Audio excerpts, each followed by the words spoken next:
Hello friends, I am Yasar Sarangi welcoming you to Concept Cracking Zone. Today we will discuss about factors and coefficients in algebra. So let's start our today's video.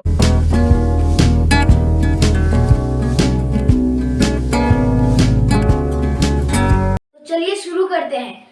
हम पढ़ रहे हैं factors of algebra. ये वो factor नहीं है जो आपने फैक्टर एंड मल्टीपल वाली वीडियो में समझा था। वो फैक्टर एंड मल्टीपल का वीडियो अगर आपने नहीं देखा है तो नीचे डिस्क्रिप्शन बॉक्स में देख लीजिए, वहां पर आपको लिंक मिल जाएगा। तो फैक्टर समझने से पहले before learning this we will learn about the product. What is product?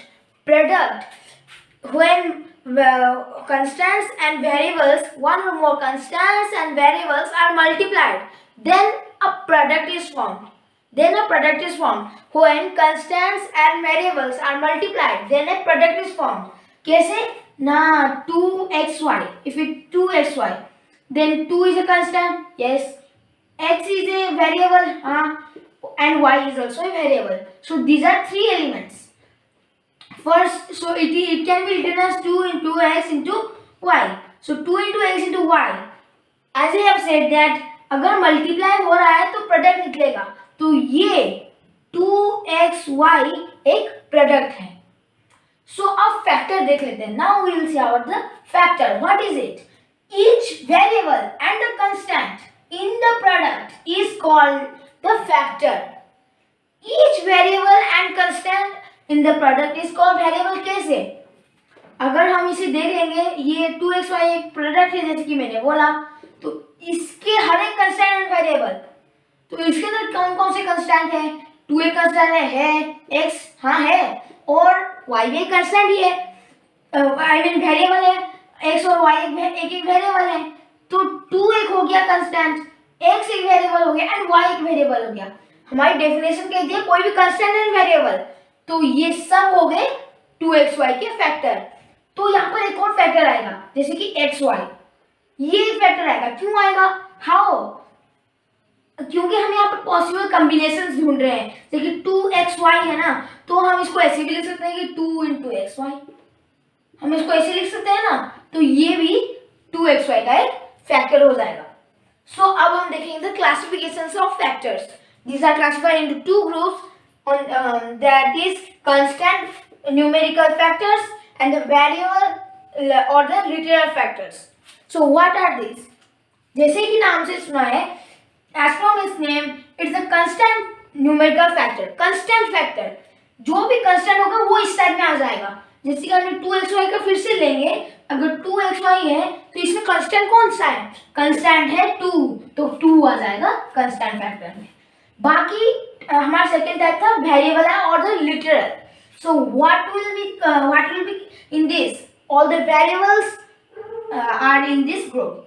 So 2xy में क्या क्या वेरिएबल आएंगे?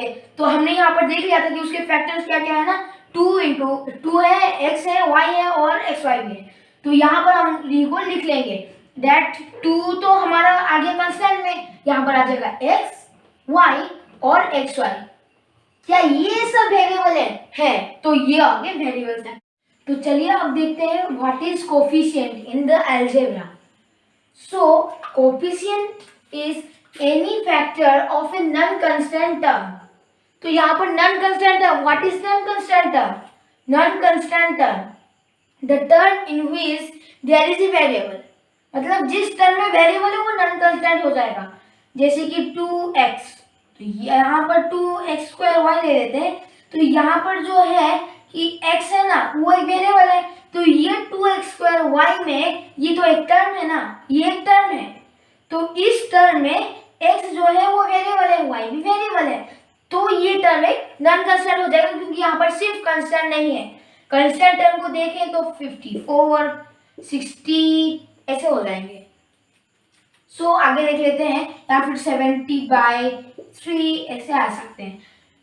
Any factor of a non-constant term of an algebraic expression is called the coefficient. Is called the coefficient of the remaining part of the term. जो मतलब ये होगा ना, जो मतलब कॉमन होगा, तो ये है, अगर हम x को ले लेंगे यहाँ से, ठीक है, तो ये क्या होगा?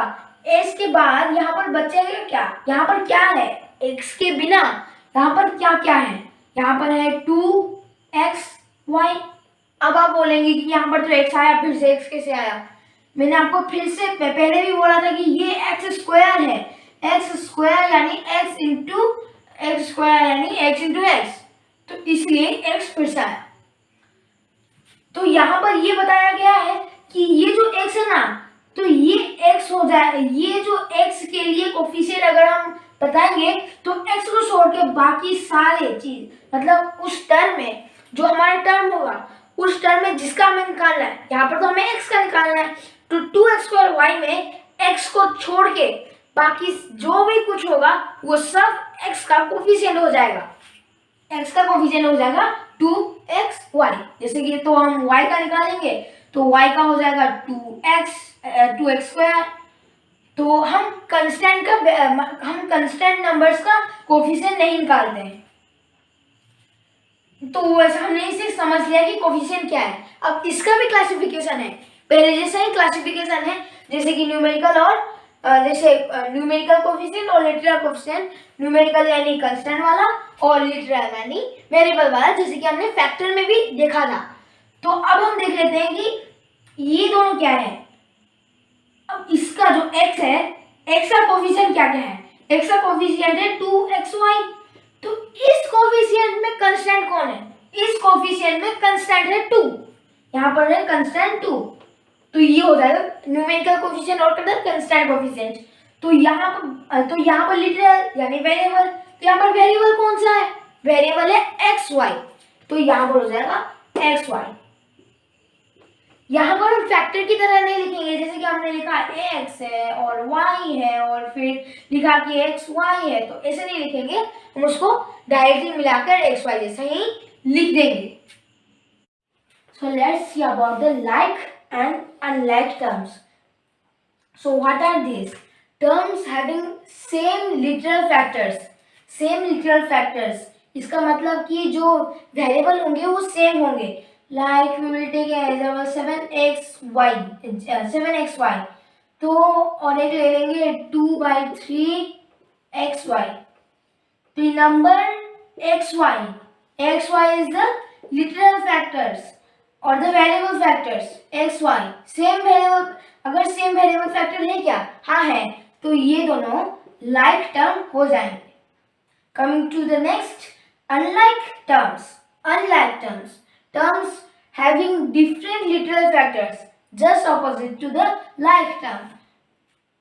डिफरेंट हो गए लिटरल फैक्टर्स, जैसे कि 7x होगा एक और फिर 7y एक हो जाएगा, मतलब 7xy हो जाएगा एक, तो ये दोनों अलग हो गए। और यहाँ पर और एक बात है कि अगर एक हो जाएगा 2x और दूसरा हो जाएगा 2x square, then these are the unlike terms, क्योंकि यहाँ पर 2x है और यहाँ पर 2xx है, तो ये इस तरह से हो जाएगा।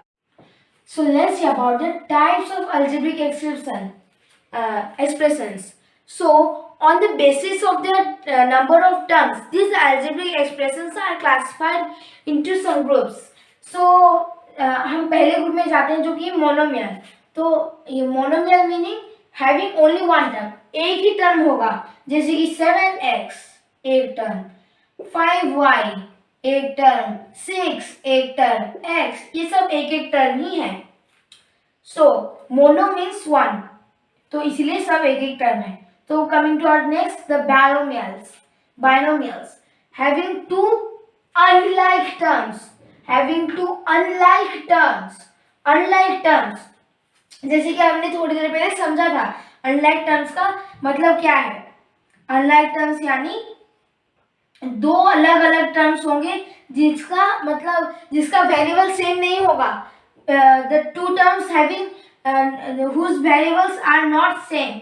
So like 7xy and 7xy plus 3x, 7xy plus 3x, this is a binomial. But 7xy plus 3xy is not a binomial, it is a monomial. So bi means two. So coming to our third classification, that is Tri means three. Having three unlike terms. Again, unlike terms. Unlike term ही होगा. Like term होने से वो मतलब जितना like term होगा वो कम घटता जाएगा. जैसे 7xy है और फिर प्लस किया और फिर 3xy किया और फिर से प्लस किया 3y2 फिर xy किया और फिर ऐसे करते गए तो वो सब मिलाकर मोनोमियल में आ जाएंगे. सब मिलाकर मोनोमियल आ जाएंगे. तो ट्राइनोमियल का एक एग्जांपल हो जाएगा 3x माइनस 4y प्लस 6. तो ये एक ट्राइनोमियल हो गया. Then coming to our last, the multinomial meaning having two or more, दो से ज्यादा होंगे unlike term, दो या दो से ज्यादा. तो दो यानी बाइनोमियल. तो ये सब बाइनोमियल, ट्राइनोमियल और आगे जितना भी आएगा 4 हो 5 हो 6 हो जितना चाहे जितना हो वो सभी मल्टीनोमियल में आ जाएगा. पर मोनोमियल नहीं आएगा क्योंकि उसमें सिर्फ एक है. तो एक लंबा मल्टीनोमियल का एग्जांपल हो सकता है कि 3x minus 5 plus 3y minus 4z plus 3x square minus 5a. तो ये एक लंबा मल्टीनोमियल है. So by this words we have finished हमारे फैक्टर्स एंड कोफिशिएंट का वीडियो हमने ख़त्म कर दिया है. वीडियो अच्छा लगा तो लाइक करें, शेयर करें और सब्सक्राइब करें हमारे कंसेप्ट क्रैकिंग जोन चैनल को. यहाँ पर हम कंसेप्ट आपको समझाते हैं मैथ्स के. So keep watching our videos. Thanks for watching.